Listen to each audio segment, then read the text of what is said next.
Obrigada, Kainan. Obrigada, Khan Academy, por essa oportunidade.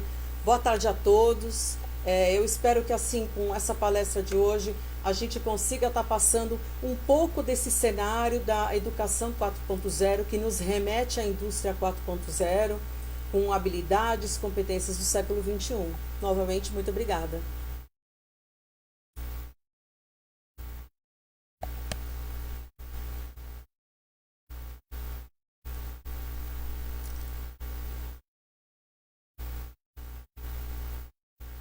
Ok. Ok. Ok.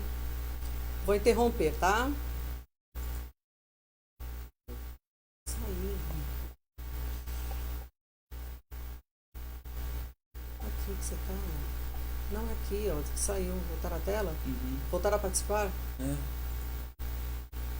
Opa.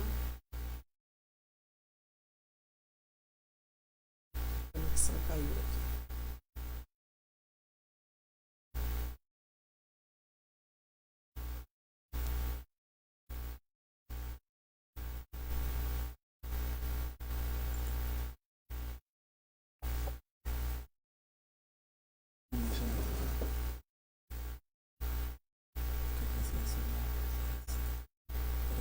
Tô ouvindo. Caiu a conexão, mas eu já voltei. Aqui,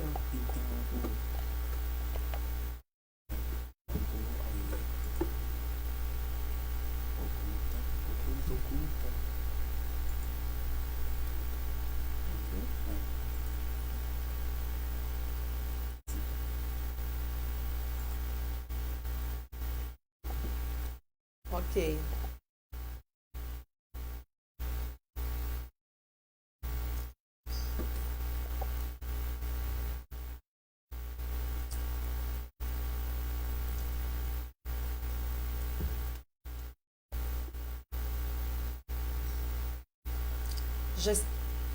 Já tá dando para ver a apresentação aí? Ok, então vamos lá.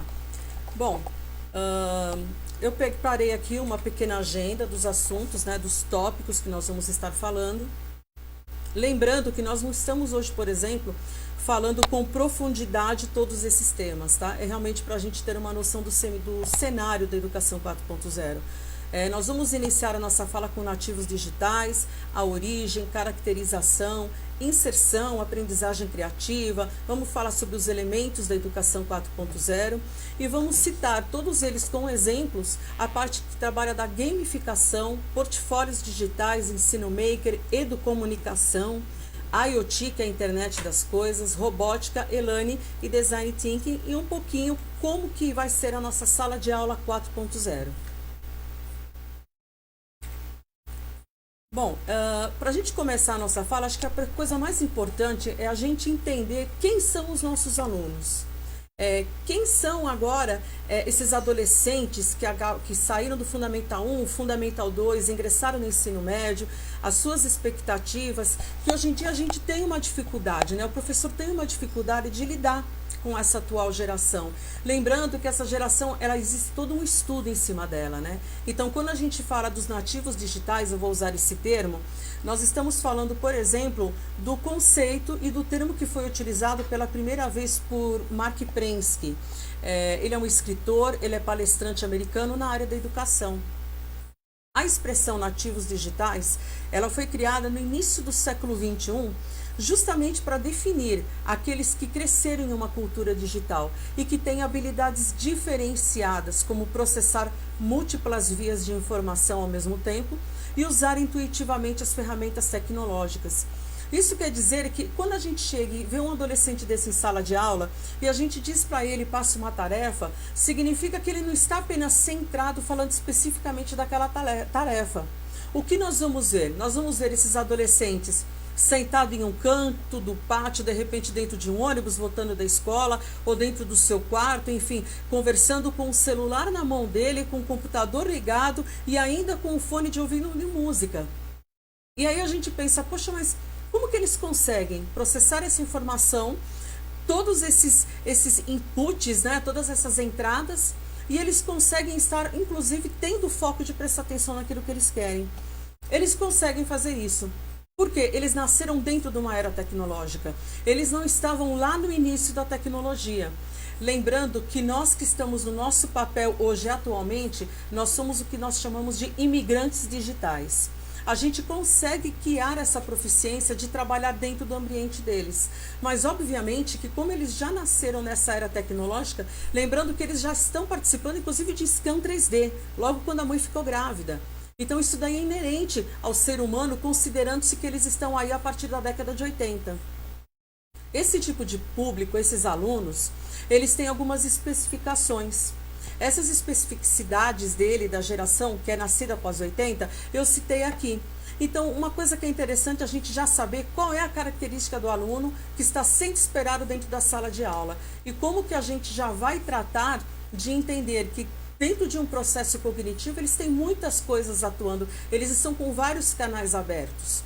Nós temos a questão que esses adolescentes, esses nativos digitais, eles já têm relações efêmeras de amizade, não é como na nossa época, que a gente saía, brincava na rua, conversava, tinha pessoas em casa. A coisa deles é totalmente virtual e online. Limites mais elásticos, eles conseguem ter uma dilatação muito grande quando a gente fala de conteúdos e especificações. Eles conseguem, como a gente já diz, fazer muitas coisas ao mesmo tempo, utilizando todos esses inputs que a gente tem, já que são próprios dessa fase cognitiva, desse momento do aprendizado.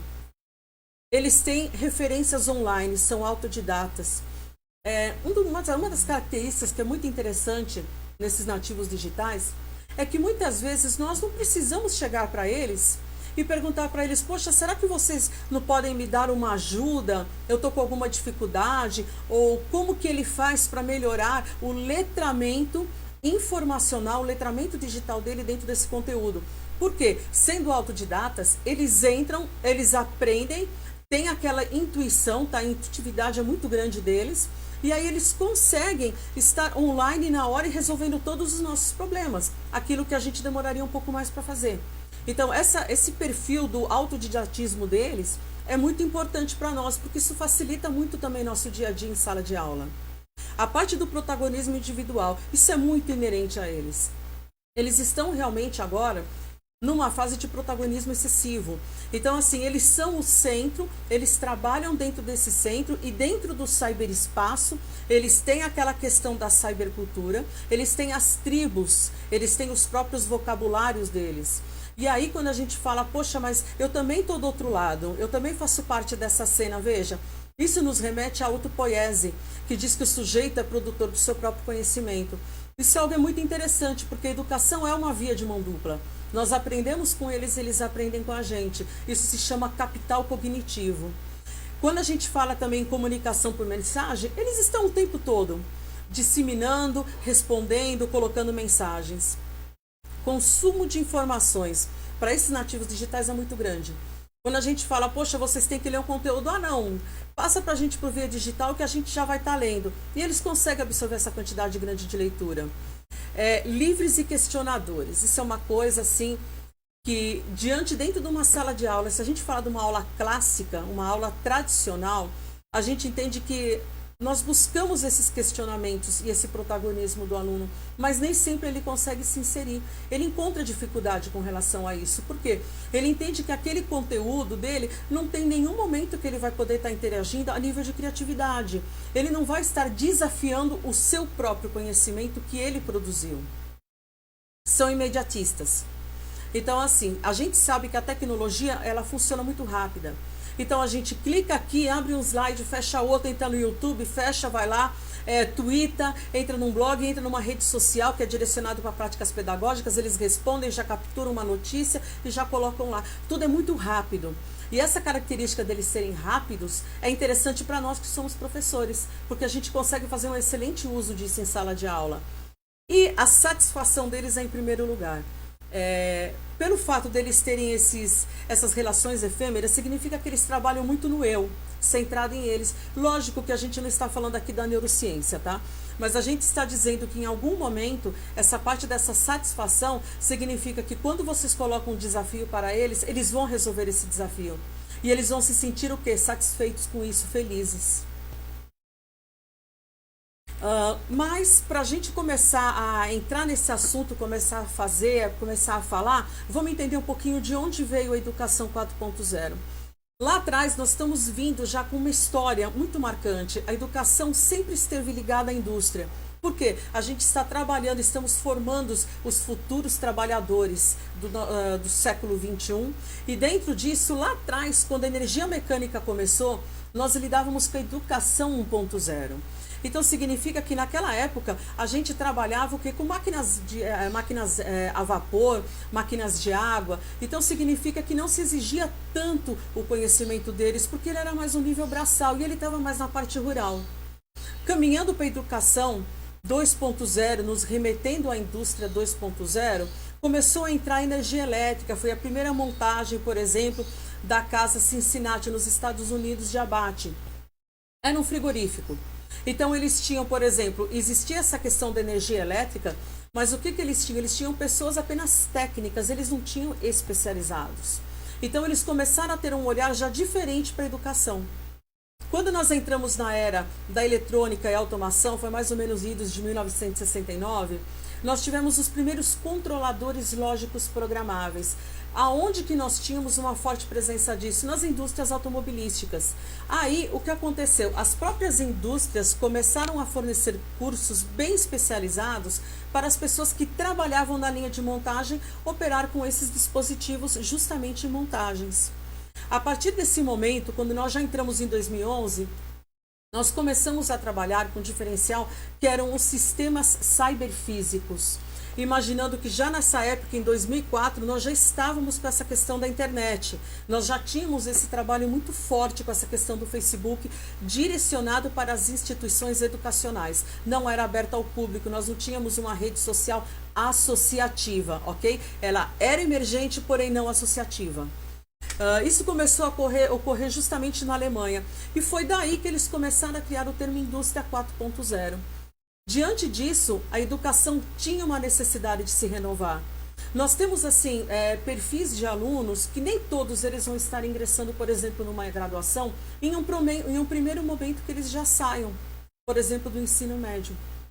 Porém, esses alunos precisam trabalhar. Eles precisam estar inseridos de alguma forma no mercado de trabalho. Então, o que aconteceu? Nós temos instituições aí fortes nessa área, que inclusive são instituições que são parceiras dos sindicatos do Distrito de São Paulo, que já tem esse olhar, já desde essa época, que já começou esse trabalho há uns 7 anos atrás. Eles já estavam inserindo esse trabalho. Em 2004, nós tivemos a entrada da Lego Education no Brasil. Naquela época, a gente já levava um conceito muito forte dentro do STEAM para a sala de aula. É importante a gente entender que STEAM não é parte do ensino maker. Ele faz parte do ensino maker quando a gente está lidando, por exemplo, com linguagens de programações, a gente fala de robótica. Mas necessariamente o STEAM não nos remetia à sustentabilidade. Colaboratividade, ok, educação 5.0. Já naquela época já tínhamos, né, isso. Então, o que acontece? Quando eles estavam trabalhando com isso, eles trabalhavam matérias específicas, fortemente centradas na área de exatas. Então, por exemplo, se a gente falava em matemática, ciência, física, a gente tinha um enfoque muito grande nisso. A partir de um momento, quando nós já chegamos aí em 2010, 2011, a gente já começou a ver entrando muito assim discretamente, muito calmamente nessa área do ensino maker, lembrando que os Estados Unidos já trabalhava isso dentro do seu ensino público, ok? Eu acho que uma frase que nos remete muito a pensar e entender o que está acontecendo é quando a gente diz que as necessidades das pessoas surgem e se ampliam a todo momento. A inovação tecnológica apresenta soluções e as relações sociais se alteram rapidamente, criando novos serviços oferecidos à população em uma nova cadeia de valor. Isso significa que quando o meu capital acaba sendo valorado, eu preciso dar valor à minha educação. E aí, nesse momento, a gente começou a ter o quê? Uma mudança muito grande no cenário. Nessa mudança do cenário, nós entramos naquela questão de caracterizar a educação 4.0. Eu coloquei pontos, e esses pontos aqui que a gente vai falar agora são muito importantes para a gente entender como que eu consigo me situar dentro dessa discussão. A indústria 4.0, ela surgiu em um novo contexto e ela revolucionou a forma como nós pensamos sobre educação. ela muda pensamentos, comportamentos e funcionalidades.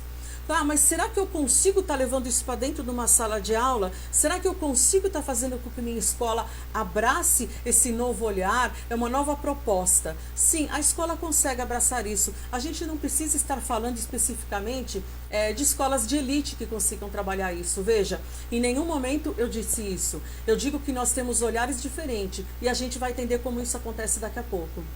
Nós temos uma profunda mudança na maneira como os seres humanos absorvem conhecimento.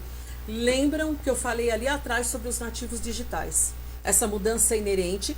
Esse é o nosso público, esses são nossos alunos, esses são futuros profissionais que nós temos.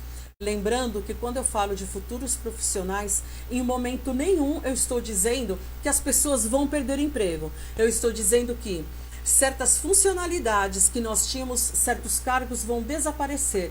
Por quê? Nós vamos ter a criação de novos cargos, porque eles precisam estar alinhados à indústria 4.0. E vejam, nossos alunos estão sendo preparados para isso. É o que eles buscam, é o que eles anseiam. E nosso papel como mediadores é colocar todo esse tipo de trabalho atuando e funcionando dentro da sala de aula. Essa mudança cognitiva, ela tem a base no conceito do learning by doing ou do aprender fazendo. Lembrando que esse learning by doing também, nós precisamos pensar que a gente já está falando do hands-on, do mão na massa. Então, aí eu já digo para vocês, olha o ensino maker se inserindo e tendo tenta essa diferença, criando o diferencial da sustentabilidade, trabalhar com materiais sustentáveis.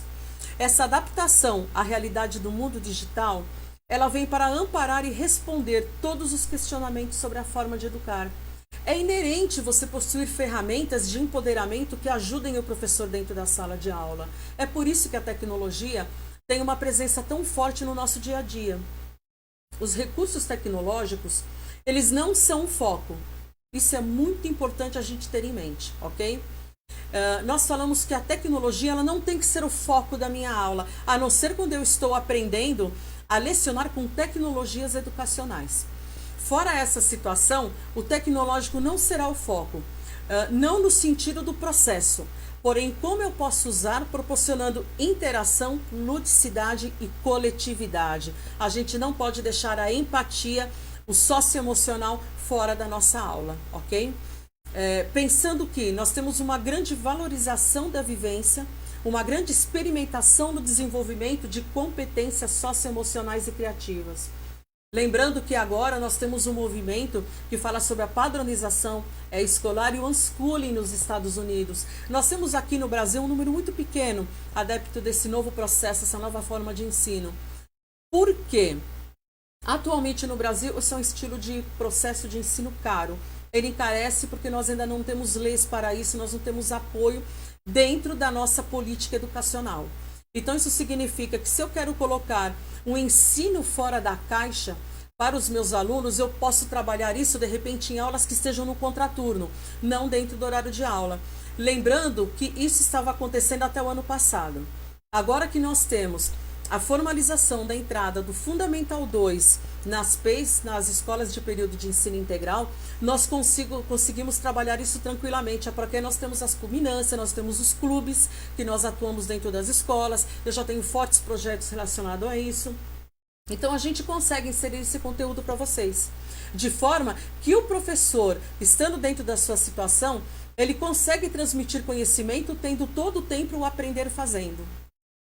Dentro dessa inserção, desse comentário que eu fiz para vocês e todas essas colocações, essa inserção da educação 4.0, que eu já disse que nos remete à indústria 4.0, é muito alinhada com isso e todo o tempo ela nos lembra que essa é uma situação da nossa atual cultura, ela nos mostra que a resposta imediata para a indústria 4.0 e para uma educação muito questionadora, ela vem de encontro na inserção de uma linguagem computacional dentro da sala de aula.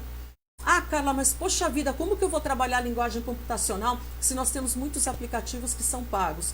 Não, nós temos aplicativos que a gente trabalha o pensamento computacional também, são ferramentas gratuitas e que a gente pode utilizar na escola. O IoT, Internet das Coisas. Internet das Coisas é uma tendência e dentro dessa questão da Internet das Coisas a gente já coloca a inteligência artificial na área da educação. A neurociência tem um trabalho fantástico relacionado a isso. Logicamente que isso é uma situação que nós estamos ainda começando a caminhar na área da educação. Existem alguns questionamentos, ok? Eu vou dar um exemplo desse questionamento para a gente entender por que eu não vou falar de inteligência artificial na educação.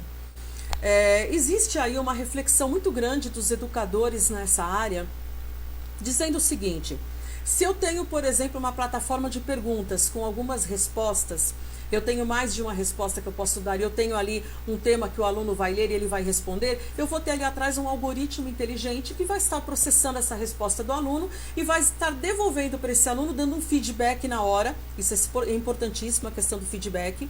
E ele vai estar dizendo para ele: olha, você precisa... Nós temos alunos que só têm memória auditiva. É a maioria dos nossos casos. Então, se você não tem uma pessoa lendo para ele, ou ele não lê em voz alta, e ele não vai fazer isso sentado num pátio, respondendo o questionamento, pensando-se no mobile learning, ele não pegou seu celular ali para responder na hora. Então, o que acontece? Ele vai responder de qualquer forma, ele não vai estar refletindo sobre o que ele responde.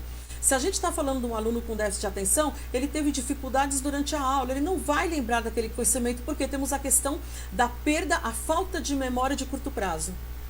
Então, veja, nós temos várias situações, todas elas estão sendo pensadas, estão sendo estudadas, nós temos, assim, linhas fortes de trabalho em cima disso, mas ainda nós precisamos aguardar mais, porque, veja, como eu disse, a tecnologia não vai substituir o professor em sala de aula. O fator humano é extremamente importante para isso. E essa é uma parte que nós, educadores, atuamos fortemente. Quando a gente fala também dessa questão da robótica, nós temos aí, vocês vão falar: poxa, Carla, mas veja bem, nós temos um custo alto de alguns materiais que são direcionados especificamente para robótica educacional ou robótica pedagógica. Realmente nós temos um custo alto, mas veja bem o que eu disse para vocês. Nós podemos trabalhar com a robótica sustentável e podemos trabalhar com o e-lixo, que é tudo aquilo que nós temos, alguns motores funcionando em casa, um liquidificador, enfim, tudo aquilo que eu posso estar recuperando. E aí eu estou falando das plataformas de Arduino. Ok? É um forte aliado nosso para um trabalho bem extenso. Então, quando eu falo nisso, estou falando sobre todas e quaisquer tecnologias do segmento da indústria que consiga nos atender. E dentro da indústria 4.0, o que eu tenho? Eu tenho a cultura maker, pensamento computacional, isso daí é extremamente importante. A aprendizagem por projetos. Quando eu falo essa aprendizagem por projetos, vamos lembrar que quando a gente fala da empatia e quando a gente fala das competências socioemocionais, aí a gente está falando daqueles alunos, daquelas pessoas que conseguem realizar um trabalho em equipe e conseguem ter o quê? O fator colaboratividade muito alto. Isso é muito importante para a indústria 4.0. E quando a gente fala a resolução dos problemas, por quê? Nós temos a criticidade. Então veja, quando um aluno está resolvendo um problema, o que nós tínhamos no tradicional? Quando o aluno errava, ele voltava a buscar em outras fontes para corrigir o erro dele. Quando a gente fala nessa atual plataforma, nesse atual momento que nós estamos passando, nós entendemos que quando esse aluno erra, ele aprende com o erro. Aquilo não é um momento de insatisfação, um momento que ele entende que, de repente, ele errou, eu vou tentar de novo, mas eu sei que eu vou errar de novo. O pensamento dele não é esse. Mudam as perspectivas. Então, o que a gente tem? Um aluno que aprende com os erros e entende que aquele caminho não serve para aquela proposta, mas ele vai servir em um segundo momento para outra proposta. Então, aquele erro dele foi válido a tentativa e foi válido o erro. Diferente que aquela situação de validação daquele erro e aquilo que não funcionou e eu não farei mais. Isso é muito importante. Uma questão que agora está sendo muito falada, a gente percebe que a gente não tem mais essa situação em sala de aula, é a questão da criatividade e inovação. Nós temos cursos de aprendizagem criativa. Mas veja bem, quando a gente fala da criatividade, nós estamos falando algo que é inerente ao ser humano. O ser humano ele precisa ter um momento apropriado e um espaço para ser criativo. Ele tem que ter uma ferramenta que impulsione, que abra o desejo dele de criar e veja a coisa mais importante, com aquela chave da inovação. Quando nós criamos esse tipo de trabalho, o seu aluno ele vai procurar criar de uma forma diferente uma proposta nova. E dentro dessa proposta nova, ele vai descobrir que ele pode desenvolver coisas diferentes. Olha só o empreendedorismo, que a gente fala tanto das feiras de empreendedorismo para os nossos alunos. Aí eles dizem: poxa, mas eu não quero ficar fazendo caixinha, pintada, eu não quero colar papelão, eu não quero fazer pezinho de porta. Isso que eu estou falando para vocês, ele precisa ser de uma forma análoga, ok? Eu estou fazendo uma analogia, quando nós temos, por exemplo, as impressoras 3D numa sala. Veja, a escola tem que entender que a impressora 3D, que antes era muito caro, agora nós temos valores extremamente acessíveis, ok? Para qualquer laboratório maker, por isso que ele é um maker híbrido. Significa que quando eu tenho esse equipamento não é para fazer chaveiro. Não é para fazer chaveiro para Dia dos Pais, Dia das Mães.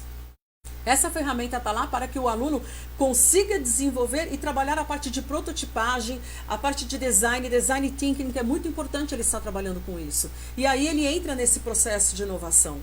Então, essas são questões que precisam ser constantemente trabalhadas, desde que você abra o espaço para o seu aluno fazer isso dentro de um laboratório, dentro de uma sala apropriada, onde você tenha diversos tipos de ferramentas, para que esses alunos consigam desenvolver a sua criatividade. A aprendizagem criativa. Nessa questão, eu não estou falando da aprendizagem criativa, aquela que a gente trabalha, desenvolve com material, por exemplo, em sala de artes. Porque eu escuto muitos professores falarem para mim, poxa, mas tudo isso que você já está falando, eu já realizo na minha sala de artes. Gente, é assim, nenhum professor vira maker. O que eu quero dizer com isso? Nós já nascemos maker. Vou dar um exemplo. Eu costumo muito perguntar quando eu faço, por exemplo, uma capacitação dessa. Eu passo um questionário e na hora de bater papo eu pergunto assim, gente, quem daqui já teve o chuveiro da sua casa queimado e você foi lá, abriu o chuveiro e falou assim, puxa vida, o que está queimado aqui é a resistência. Eu consigo comprar uma resistência e trocar. Olha, para dizer assim, entre 10, por exemplo, professores, eu diria que 4 levantam a mão. Os outros 6 falam para mim, poxa, mas eu aciono o meu plano de assistência residencial. Não está errado. Mas veja, quando você já tem aquele ímpeto de mexer e trocar, em algum momento você já nasceu maker, você já estava para aquilo. As donas de casa são excelentes makers, porque elas fazem coisas inacreditáveis, coisas incríveis dentro daquele espaço de empoderamento que elas estão. A questão da aprendizagem criativa, e quando a gente fala das ODSs, é muito importante porque a gente trabalha com isso hoje em dia. As Nações Unidas e a Unesco têm um forte pilar com relação a isso.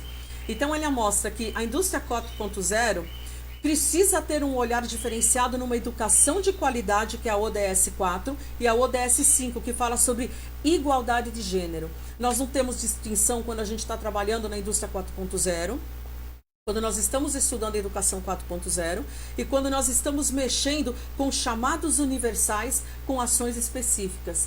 Então, a ODS é sempre importante a gente ter conhecimento, manter essas literaturas sempre atualizadas e entender aonde as Nações Unidas querem chegar com isso, porque elas dependem de nós, educadores, para isso.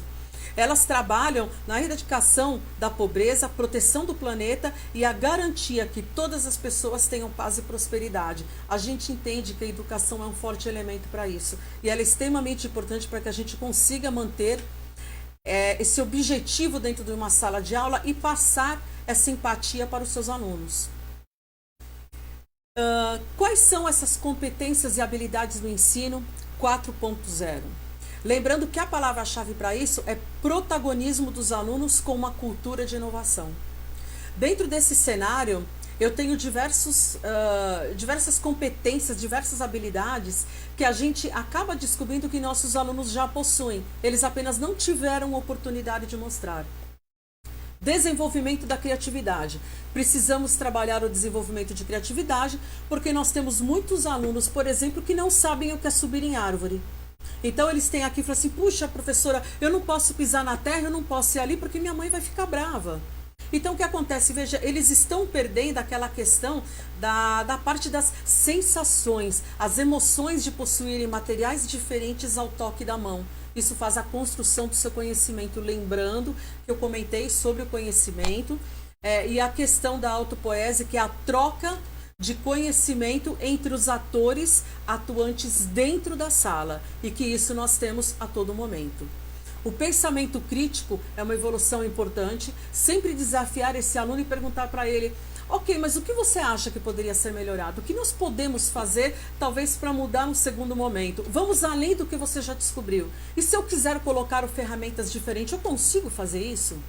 Nesse momento, a criticidade é muito importante, porque eles vão avaliar aonde eles estão inseridos nesse contexto. o gosto pela experimentação.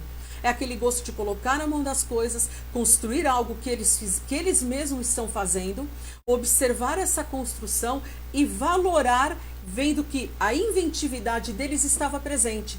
Veja, quando a gente fala em educação do Vale do Silício, startups, nós estamos falando de Google Education, estamos falando de Microsoft Education. Tudo isso só vai acontecer mediante os seus alunos possuírem um letramento digital. E eles estarem experimentando. A experimentação é extremamente importante para eles, para que a gente inclua esses alunos em uma aprendizagem criativa, em uma educação inovadora. As competências socioemocionais, nós sempre tivemos isso no nosso plano de ensino. Por que elas estão tão fortes agora? Porque lá atrás, quando a gente começou a pensar na indústria 3.0 e educação 3.0, nós percebemos que a colaboratividade, a empatia não estavam presentes no dia a dia da nossa sala de aula. E nós, como educadores, estamos sempre tentando consertar essa coisa, sempre conversando, sempre mostrando, através de dinâmicas de sala. Agora veja, por que não trabalhar esse socioemocional junto com o gosto da experimentação? Fazendo com que eles construam o quê? Que eles sejam os protagonistas, os sujeitos da construção da sua aprendizagem. De que forma? Maior envolvimento. Envolvam a sua sala, envolvam os alunos. Poxa, mas eu tenho 30, 35 alunos numa sala de aula. Ok, trabalhe por estações de aprendizado. Trabalhe com equipes de produção dentro da sua sala. Você consegue desenvolver isso. É só a gente pensar numa rede descentralizada dentro da sala de aula. A gente consegue desenvolver isso. E quando fazemos isso, nós estamos contando o quê? Com o exercício das habilidades. Aquilo que seus alunos já têm e não conseguiram até agora demonstrar. Porque falta a situação, falta o local para que eles possam fazer isso. Os elementos da educação 4.0, eu coloquei alguns para a gente entender como que a gente pode estar preparando essa educação 4.0. Nós temos aí o nosso aluno no centro como protagonista e agora eu vou falar um pouquinho sobre isso e vou dar as apresentações com exemplos. Eu vou começar falando pela gamificação. A gente olhando isso aqui, a gente vai pensar, poxa, a reconstrução virtual do centro da cidade de Mariana. Esse projeto eu vou falar para vocês com propriedade. Eu iniciei esse projeto em 2015 e 2016. Foi quando houve o rompimento da barragem de Minas. Então, o que aconteceu? Quando rompeu a barragem de Bento Gonçalves e nós tivemos toda aquela catástrofe, que foi o rompimento dela, o que aconteceu? Nós tivemos assim, as cidades ficaram muito desmotivadas, porque as pessoas perderam emprego, pequenos empreendedores saíram da cidade de Mariana. Então, o que eu fiz? Fazendo uso da ferramenta do Minecraft, gamificação, eu coloquei esse trabalho dentro da escola. Trabalhei muito a sala de aula invertida, trabalhei ensino híbrido. Gente, precisei da ajuda de todos os professores de todas as disciplinas. Isso aqui não era só da professora de disciplina de tecnologias educacionais. O que se envolveu? Conhecimentos de física, conhecimento de matemática, português, porque produzimos relatório, precisamos das aulas de geografia, de história. Nós trabalhamos todo esse contexto e nós reconstruímos virtualmente a cidade inteira de Mariana, com o nosso ensino fundamental 1, partindo-se desde o início dos 7 anos, tá? Eu tinha minhas equipes de alunos que trabalhavam fundamental 1, fundamental 2 e ensino médio. E eu tinha alunos que já haviam saído desse estudo, já estavam dentro de uma graduação, estavam estudando dentro da universidade, de uma faculdade, e já tinham sido alunos meus lá atrás. E eram alunos meus que já trabalhavam comigo, fizeram robótica comigo desde o Fundamental 1, e eles falaram, o projeto é incrível, Carla, a gente quer participar.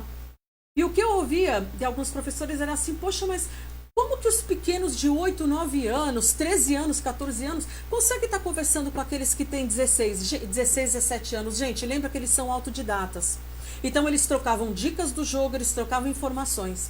Ah, mas como que foi essa questão da plataforma, considerando-se uma escola pública? Veja, nós temos softwares do Minecraft que é escola pública. Então, a escola não pagou por isso. Então, lógico, nós temos que ter uma coisa em mente. Quando a gente fala de gamificação, é muito importante que a sua aula tenha um objetivo claro. Se você não entrar com o objetivo desde o início, vai virar uma aula de brincadeira. Se você vai tentar, num segundo momento, retomar aquele mesmo conteúdo, como virá uma brincadeira, o professor vai ter dificuldade. Então, é fundamental um planejamento dessa aula, muito bem feito, e com objetivos especificados. Por ser turmas grandes, eu trabalhei por estações de pesquisa. Então eu tinha uma estação que realizava pesquisa, eu tinha a estação da história que levantava todas as características arquitetônicas. Não vamos conseguir mostrar agora o vídeo, mas o vídeo vai estar disponível para vocês, vocês vão conseguir acessar e entrar, tá? Opa, espera um pouquinho só que saiu aqui. Bom, tá saindo aqui a apresentação, entrou. Bom, quando a gente fala de gamificação, nós estamos falando também de ludificação.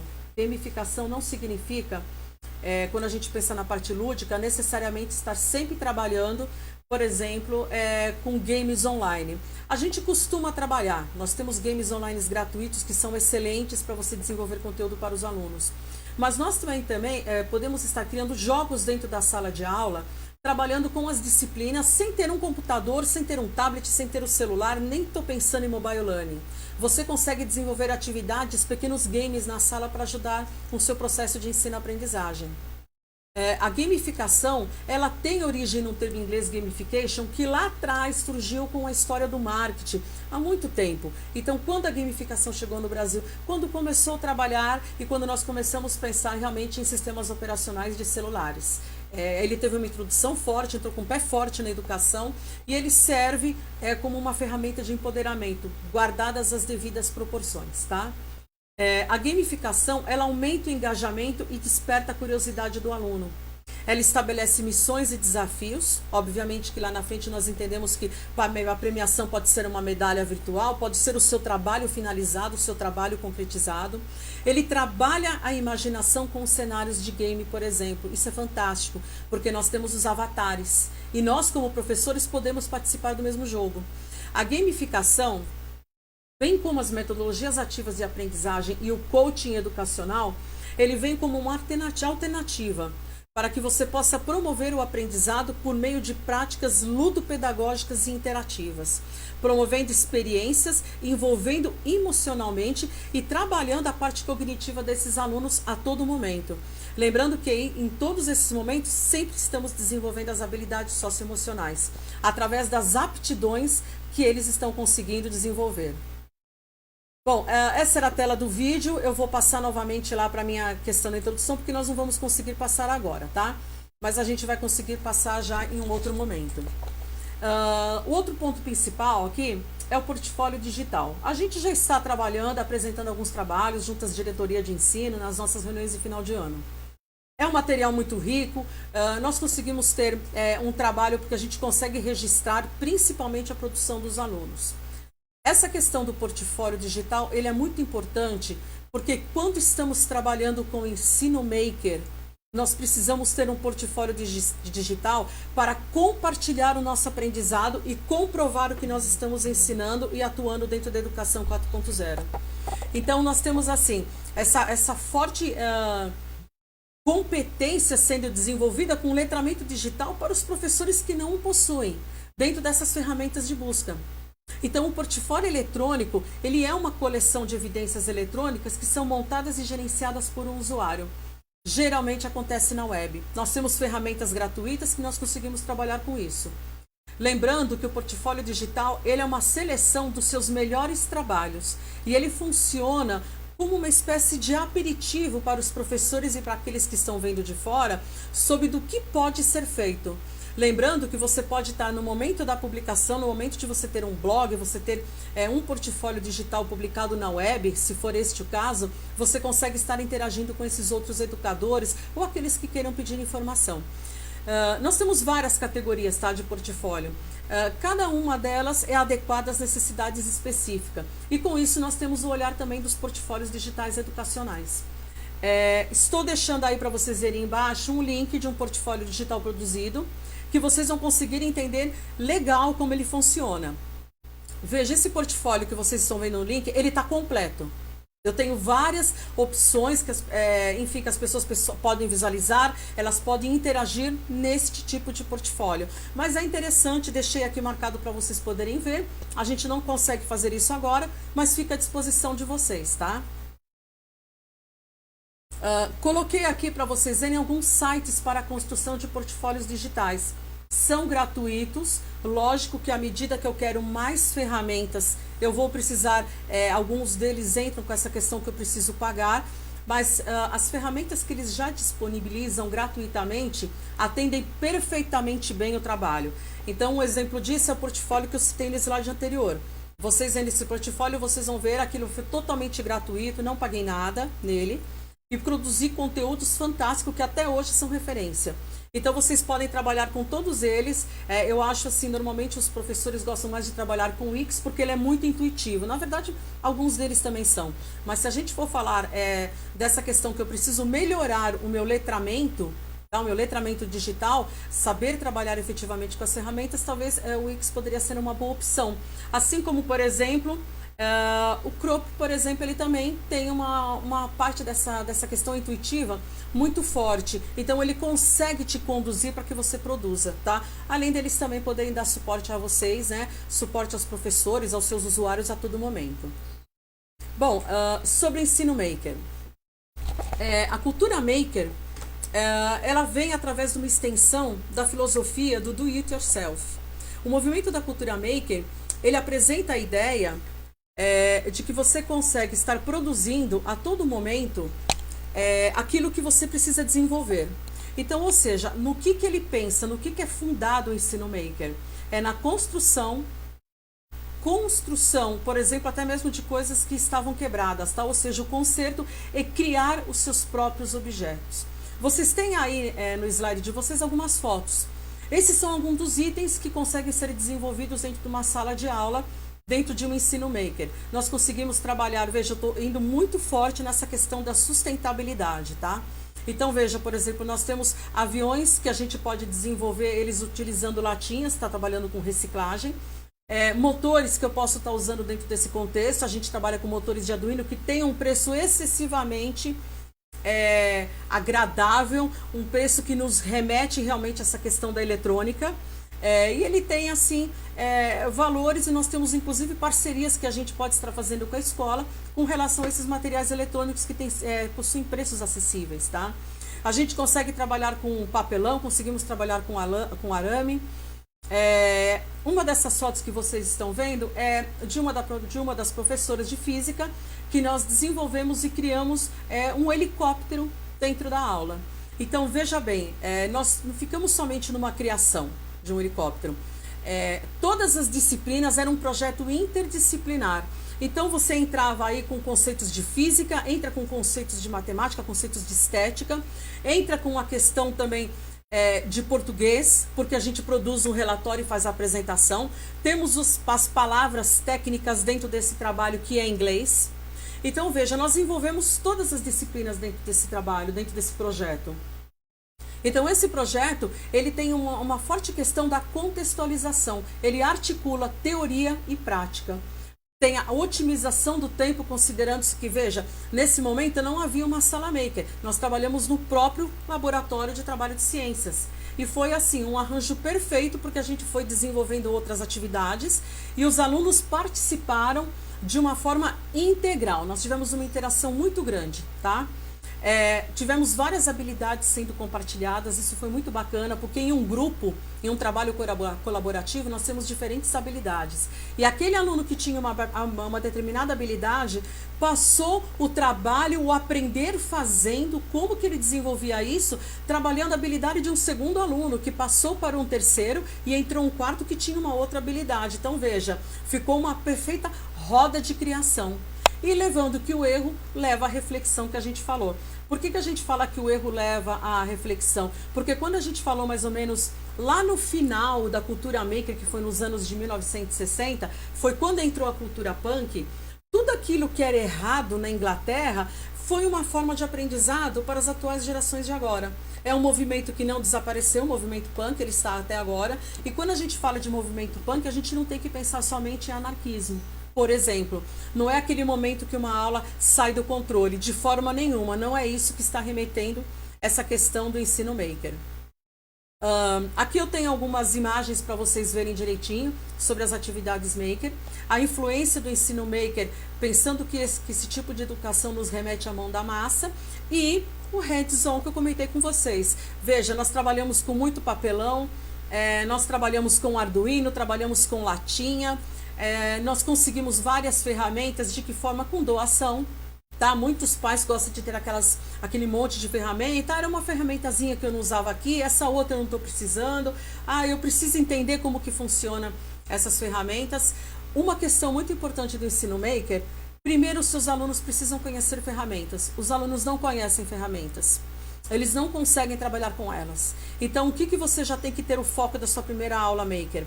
Eu preciso ensinar como esses alunos conseguem e vão aprender a trabalhar com ferramentas. Como? Desmontando coisas. Computadores queimados, placas que não funcionam, liquidificador que está guardado lá, que não está sendo usado, controle remoto queimado, celular queimado, tudo aquilo que eles podem desmontar, ok? E que a gente utiliza aquelas peças. De que forma? Através do conceito do lixo eletrônico, aquilo que a gente recupera. Esse robô que vocês estão vendo aí na imagem, esse robô, por exemplo, é um robô que vocês devem lembrar, era do antigo seriado do Perdidos no Espaço. Agora eu não me recordo o nome, se era o B8 ou era o B9, enfim. Mas esse robô, ele andava, tinha um motorzinho de Arduino embaixo, ele acendia as luzes, ele respondia, nós colocamos um voicer no robô, colocamos placas. E assim, foi um trabalho que envolveu a turma toda, foi um trabalho de 5 meses, e que esse robô foi uma coisa que, quando os pais viram, foi algo inacreditável. Os pais não acreditaram de que forma poderia chegar o conhecimento desses alunos. E veja, o envolvimento da comunidade, quando a gente trabalha isso, é muito grande. Principalmente quando a gente entra naquela questão da culminância e a gente vai apresentar o nosso trabalho do semestre, como agora está acontecendo, com a criação de clube de robótica, dentro de uma escola que eu estou atuando com um projeto social.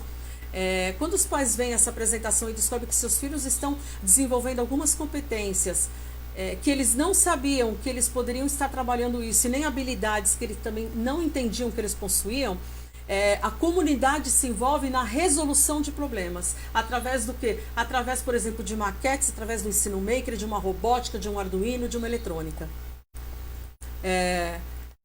Outro ponto forte na escola é quando a gente fala de educomunicação. É ter uma rádio, ok? Um canal de educomunicação dentro da escola. Nós temos aplicativos que desenvolvem rádios gratuitamente.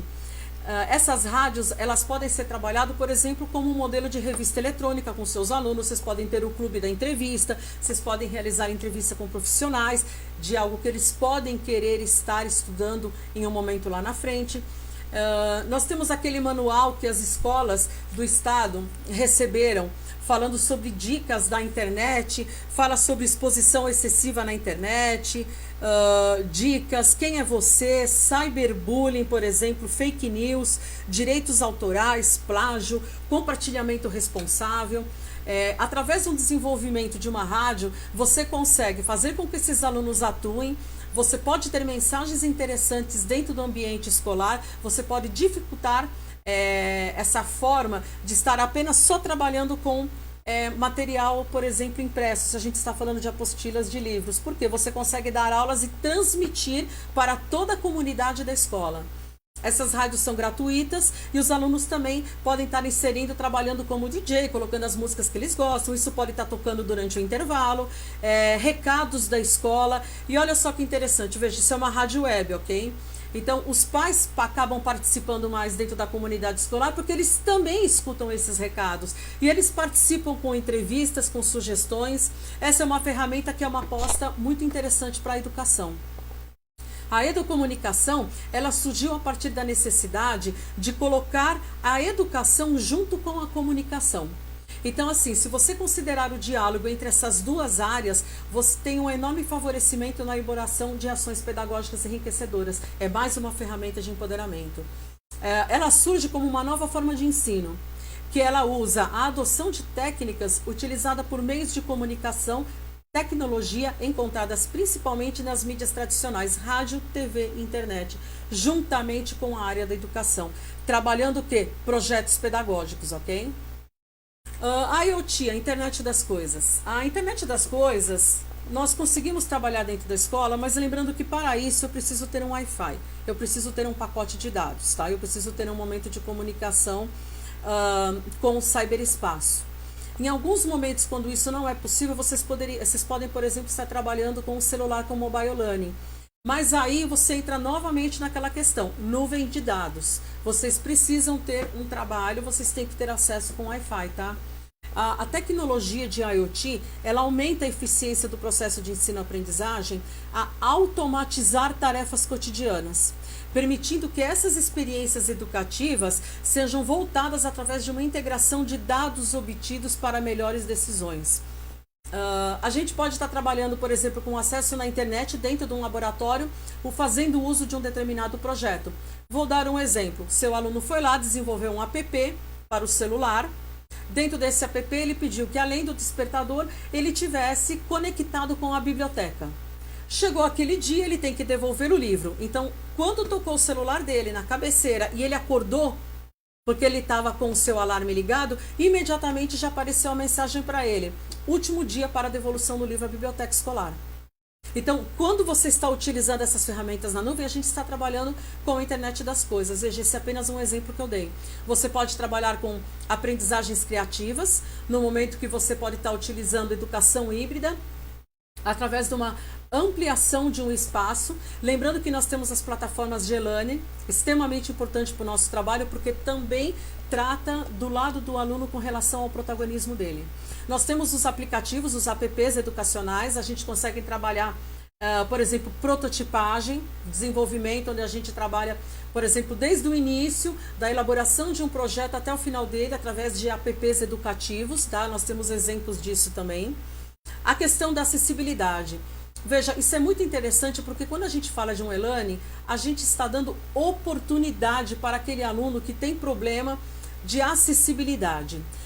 De que forma que eu falo isso? Através de aumentando a sua participação, motivando ele dentro do ambiente escolar. Existe essa questão do aluno que tem dificuldade com acessibilidade, ok? Não conseguir interagir com outros alunos, mas veja, quando ele está lidando com o aplicativo, ele não precisa necessariamente estar dentro, por exemplo, de uma quadra de educação física.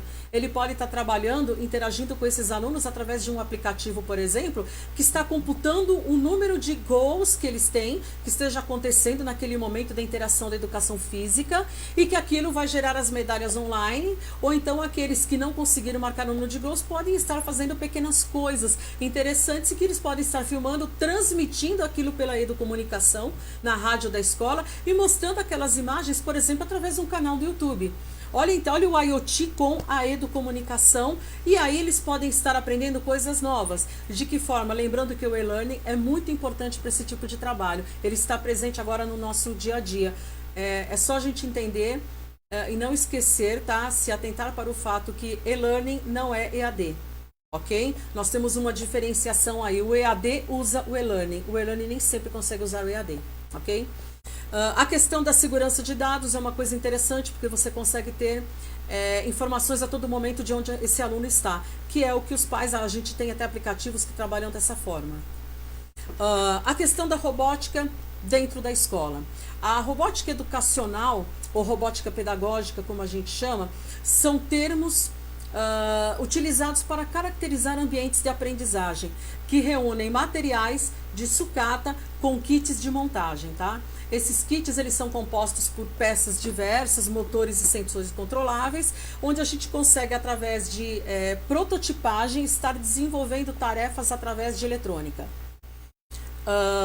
É uma atividade desafiadora. Novamente, ela contextualiza muito aprendizado, ela une teoria com prática, ela valoriza o trabalho em grupo, cooperação, planejamento, pesquisa, tomada de decisões, definições de ações, promove diálogo, respeitando a questão das diferentes opiniões, trabalhando muito com a tomada de decisões desses alunos. Ele trabalha dentro de um processo colaborativo, quando a gente fala dentro do socioemocional, com motivação, colaboração, construção e reconstrução de coisas. Trabalha conceitos de diversas disciplinas. Veja bem, tudo isso que eu estou falando para vocês é sempre interdisciplinar. E ele, através desse conceito da interdisciplinaridade, todos os conteúdos conseguem estar envolvidos nessa produção. Aqui nós temos aqui a contextualização de aprendizado que eu fiz para vocês. Mostrei aqui dentro dessas imagens, não posso mostrar agora, eu tinha algumas coisas para mostrar ao vivo, algumas produções nossas, mas infelizmente a gente tem essa questão, esse pequeno limite, tá? Mas eu coloquei algumas imagens que vocês